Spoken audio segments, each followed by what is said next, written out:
Welcome back to the program. You're still watching Daily Politics on Trust TV.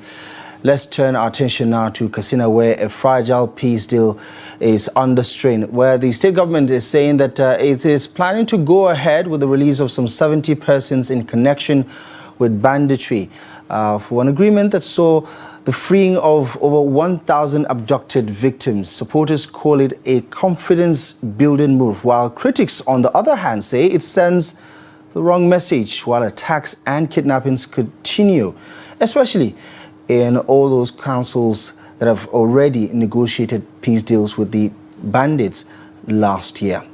Let's bring in someone who is all too familiar with this development as we talk about what this means for justice, security and public trust with Katsina-based security analyst, Dr. Bashir Kurfi. Doctor, it's good to see you this evening. Thank you so much for stopping by.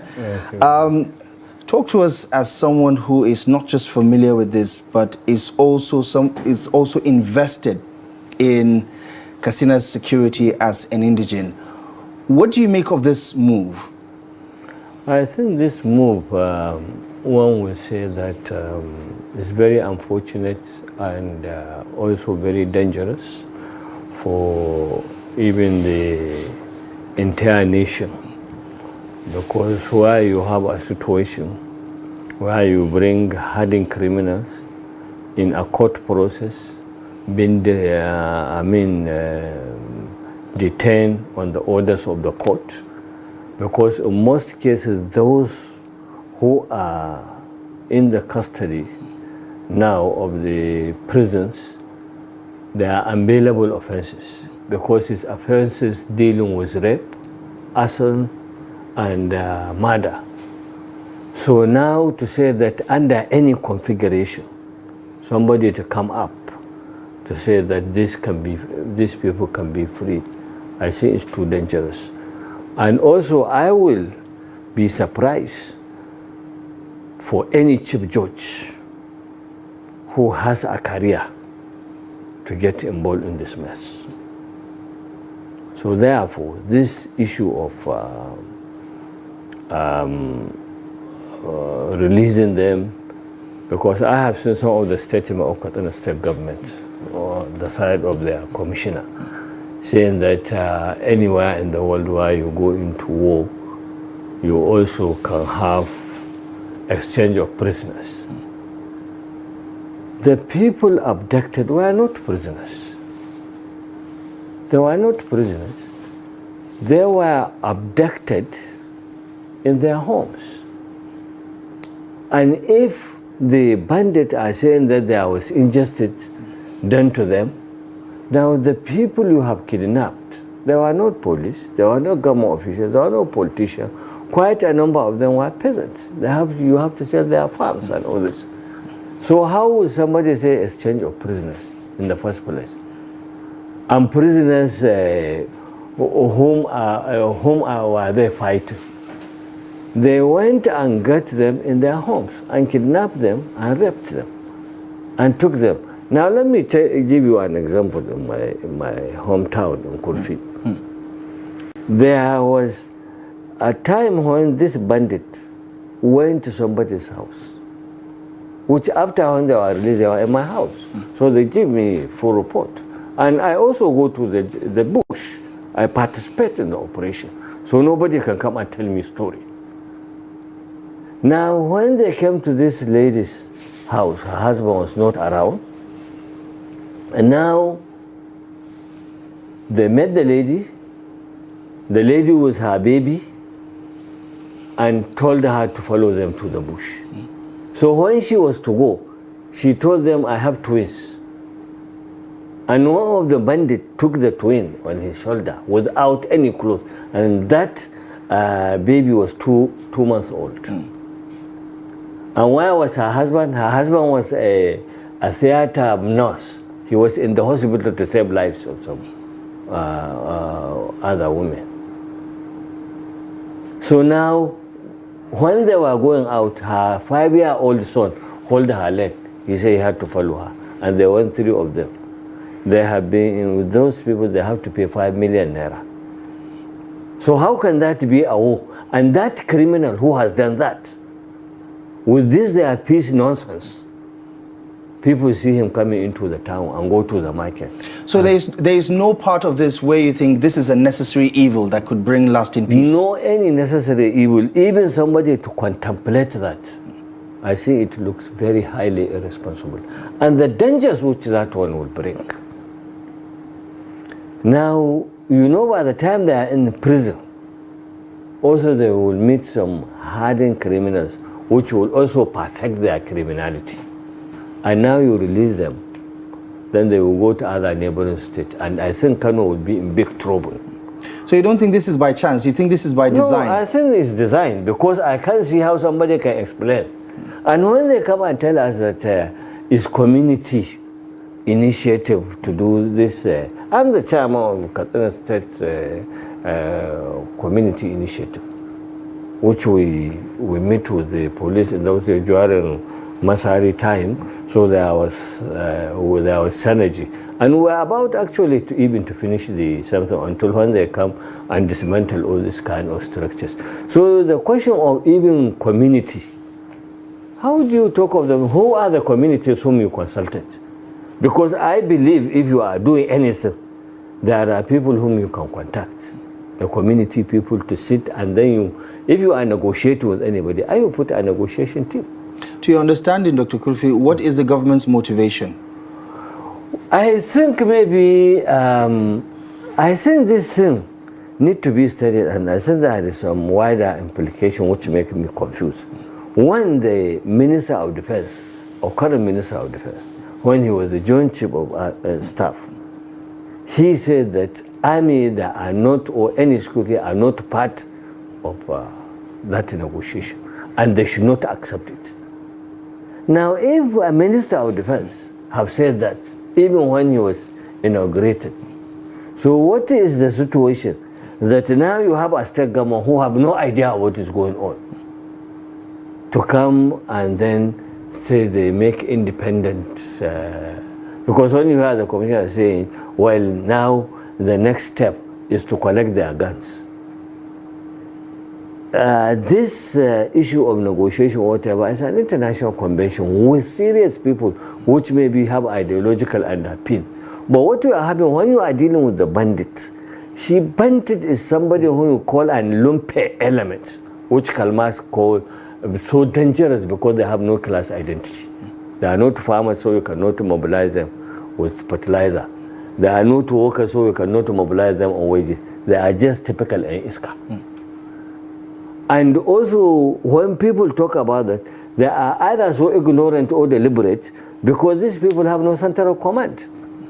And do we have an understanding if these deals are being cut with all of these individual bandit leaders, or what is playing out here exactly? No, you see, I am sure, you see, what happened, which I know, they go and talk to the so-called, some of the bandit leaders. And not even all the bandits are agree, because still, in Katsina they are talking about, even 3 days ago, in my own local government, they went and stole some cows. And 6 days back, they went and stole about 20 cows. So they are still operating. But when they call them, they say, look, you have stolen this. They will say, no, this one are not our boys. See it from the perspective, because this, when they say that the community, it's not any community. The government of Katsina State is lying to say it's a community. And how does the government benefit from this exactly? I think what I suspect, because with my experience last time when they had this issue of election in Pascal local government, you see, this politician, they are thinking that now, if they are having an edge and dealing with these bandits, now when election come, those areas of the bandit, no politician can have access. So what is now, I know they're doing usually, they will get like all the boxes in various local government, which is not possible for people to enter. They will give the bandit leaders, and they will go and fill it, some print it, and bring it. And because to the politician in Nigeria, their interest is their political office, not to the interest of the security of their people. Because the level of this bloodshed that is going on, have you ever seen a situation where the politicians come together, ADC, APC, PDP, to say, okay, let's come. Let's even sit with the president. And let's sit with the chief of army staff and all this. Look, we are sick and tired of this bloodshed. What can we do? No politician is interested in that. Sometimes you even see reckless statement. Like I saw a statement of Aminu Tambuwal when Americans attack his own constituency. He made a statement from here that people have to be patient. America is trying to help us. Here you are, a politician sitting in Abuja. A normal politician, when you make any statement, you should be from the ground of your constituency. So the people, something. Of course, incidentally, after some days you were there having a birthday party, and his people are being killed on a daily basis. Right. So you think the only motivation is 2027 elections? I think so. Is there a version of this that you're willing to accept? Because amnesty has been used as a tool to de-escalate situations like this. Yeah. We've used it in the Niger Delta, in Colombia it's been used. It's a widely accepted international practice where the amnesty usually comes along with disarmament. But is there a version of this that you think could be beneficial to the people of Katsina State and the Northwest as a whole? No, amnesty, I'm sure, is not involved in this because they know it's not a serious matter as far as Katsina is concerned, or Nigeria, because this is something which you can be able to sort it out and all this. But not where you bring a murderer and sit with the authority. He comes with his guns. And then I hear Katsina State government is saying, now the next process will collect their guns. You see, disarmament is a professional and international convention of how you manage it. Because if now they bring the guns, they give it to Commissioner Dikko or Governor or whoever, do they even know the gun? Do they know whether it is a correct gun or not? They must have experts whom they sit based on certain negotiation.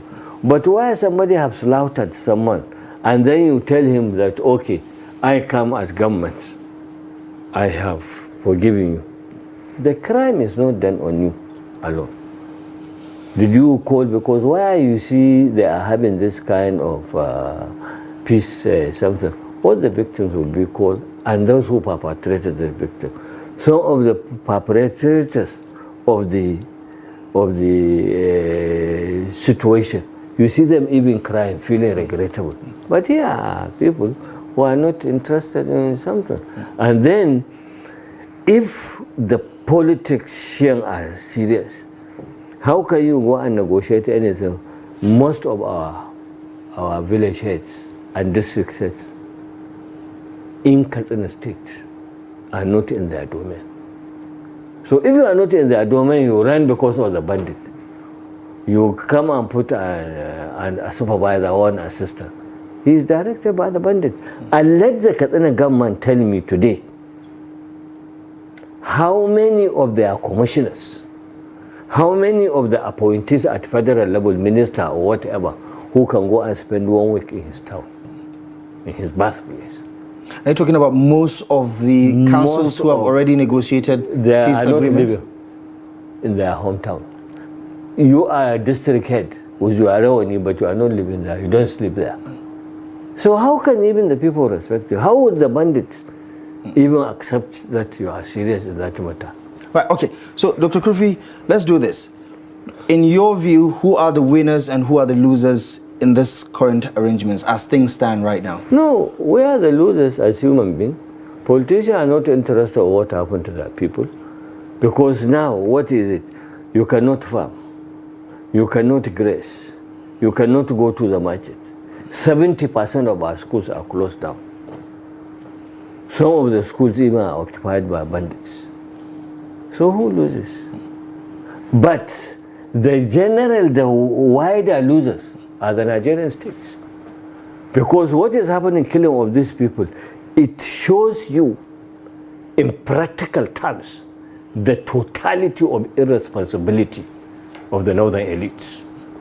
Because here they are, or they come to Abuja, go to Lagos, steal money, perpetrate buildings, you see what, like Malami, 657 property.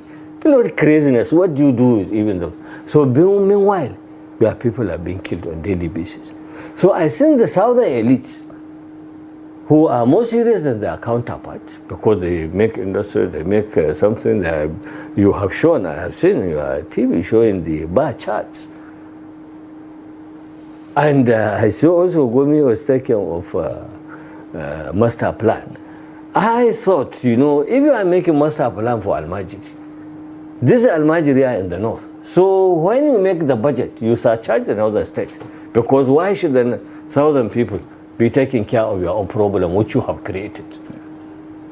So the South elites also, they have to be a little more serious to protest. When you come and make this security budget, then the security budget 70% go to the north because of the irresponsible nature of this thing it's a national thing. And equally, so for somebody you pay his irresponsibility, I think it doesn't make any sense. And on that very interesting point, Dr. Bashir Kurfi, thank you so much for joining the conversation.